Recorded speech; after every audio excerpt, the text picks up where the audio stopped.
Bienvenidos de vuelta al programa. Nos acompaña esta noche el escritor y analista político boliviano, don Carlos Sánchez Berzaín. Un aplauso para él, por favor. Bienvenido, bienvenido.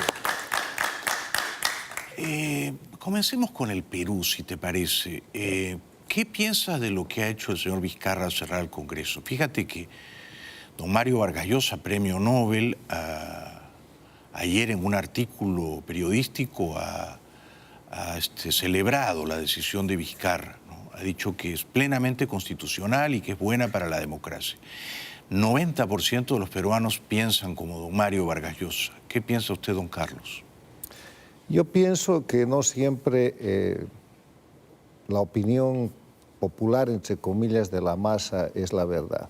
No siempre la voz del pueblo es la voz de Dios, ¿no?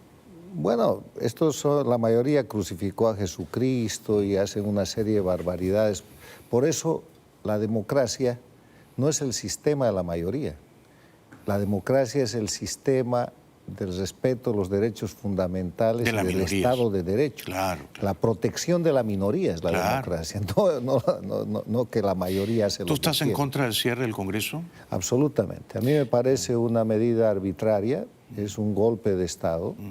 Y si bien, como tú has dicho en la primera parte del programa, el señor Vizcarra no es un dictador, está en el umbral de serlo porque está buscando beneficio personal, rompiendo la estructura institucional, porque ha cerrado el Congreso para quitarse de en medio adversarios políticos que no le eran complacientes. ¿Y por qué crees que Vargas Llosa, que es un hombre tan lúcido y que es un demócrata probado de toda la vida, ¿no? Y él es insospechable de apoyar dictaduras o golpes, ¿por qué aplaude el cierre del Congreso peruano? Porque yo creo que primero ser un gran escritor y un premio Nobel de literatura no es sinónimo de ser infalible. Vargas Llosa también se equivoca y en este caso se equivoca. Se equivoca porque además él tiene el peso histórico de ser el primer antifujimorista probado del Perú por la elección que Fujimori le ganó.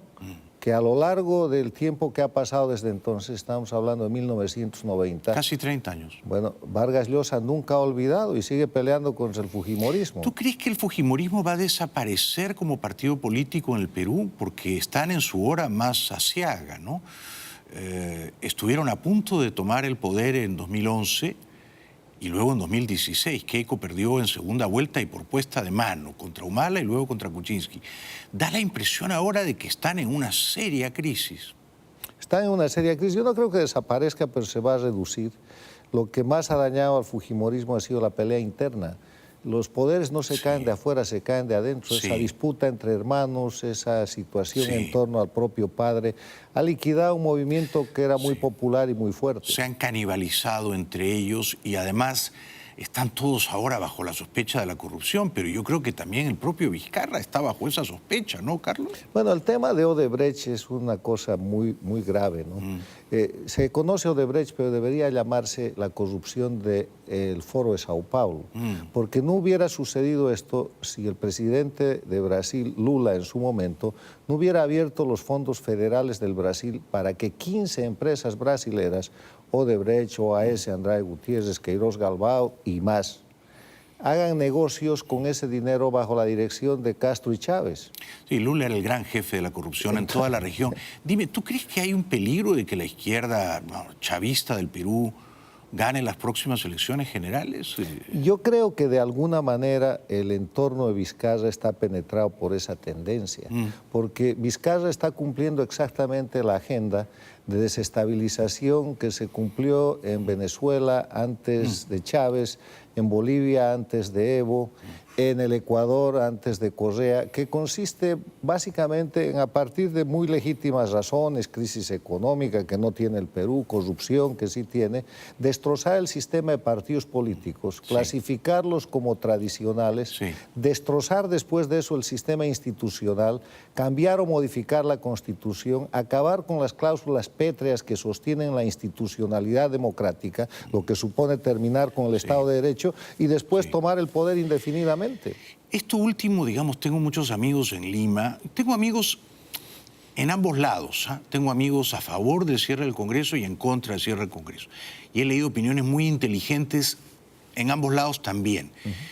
Pero algunos amigos desde Lima me dicen que creen que Vizcarra, con un Congreso amigable, va a sucumbir a la tentación, el pueblo me lo pide, de postular como candidato del año 2021.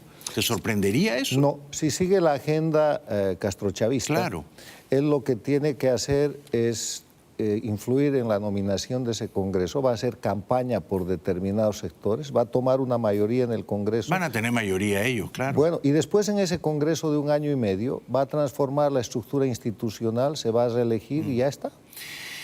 Con el riesgo ulterior de que cambien la propia Constitución. O sea, la izquierda radical peruana no quiere esta Constitución que se escribió para Fujimori en el 93, quiere una Constitución socialista, no quiere una Constitución más o menos capitalista. Es que no es cuestión de Constitución socialista o capitalista, es cuestión de Constitución democrática o no democrática. Claro, sí. O tienes una Constitución, el constitucionalismo es eso. ¿Qué es el constitucionalismo? Libertades, derechos, garantías, límites al poder. Sí, sí. Me refería al capítulo económico de la Constitución, que es un capítulo, el de la Constitución del 93, que parecía más propicio, como bien dices tú, a las libertades que la anterior, ¿no? La Constitución del 79. Jaime, para cambiar la política económica no hay que cambiar la Constitución. No. Cambian la Constitución para perpetuarse en el poder. Correcto. Y para liquidar los derechos políticos de la oposición. ¿Hay ese riesgo ahora en Absolutamente. el Perú? Mira para qué cambiaron la Constitución en Venezuela, en Ecuador con Correa, en Bolivia con Evo Morales, en Nicaragua con Ortega, para quedarse en el poder. Y mira, Carlos, hace 2 semanas nadie en el Perú ni en el mundo podía decir que Vizcarra era un dictador. Hoy, el Wall Street Journal, artículo de Anastasia O'Grady, dice Vizcarra dio un golpe de Estado. Así es. Y es un dictador. Y es el periódico que leen los inversionistas en todo el mundo. Así es. El New York Times dijo la legalidad de la medida o de la movida de Vizcarra es incierta. Entonces, ¿para qué ponerse en ese lugar tan vulnerable desde el punto de vista constitucional? Para perpetuarse en el poder, mi afirmación hoy, octubre del 2019, es que Vizcarra está recorriendo el camino bajo asesoramiento e influencia castrochavista de perpetuarse en el poder.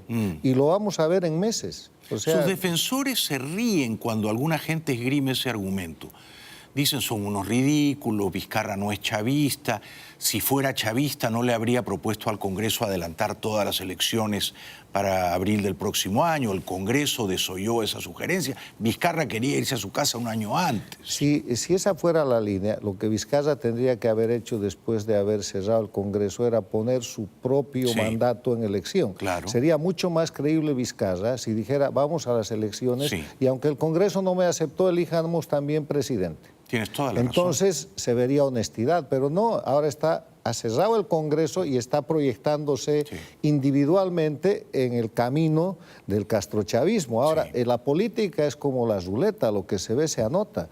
Tus amigos solo tienen que esperar 18 o 24 meses para ver el resultado, como grandes amigos venezolanos míos que me decían, no, Venezuela no es Cuba, no te preocupes. Y fíjate, yo escuché eso también. Antes de ir a la primera pausa, porque luego quiero hablarte de Bolivia, hay elecciones el 20 de octubre, ¿no? ¿Qué les aconsejarías tú a los partidos políticos, digamos, de derecha en el Perú, de la oposición? No solo de derecha, ¿no? Pero el fujimorismo, el APRA, que no es un partido de derecha, pero que deplora el cierre del Congreso, Acción Popular, que es un partido histórico de centro democrático, también condena el cierre del Congreso. El Partido Popular Cristiano, un gran partido de derecha ilustrada, democrática, institucional. ¿Van a las elecciones de enero o no van? Si van, le hacen un favor a Vizcarra, ¿es mejor que se abstengan? ¿Qué piensas tú? Yo les aconsejaría primero empezar ya nomás una campaña mostrando que aquí no hay una confrontación de derechas e izquierdas, sino de democracia y autoritarismo o dictadura. Sí.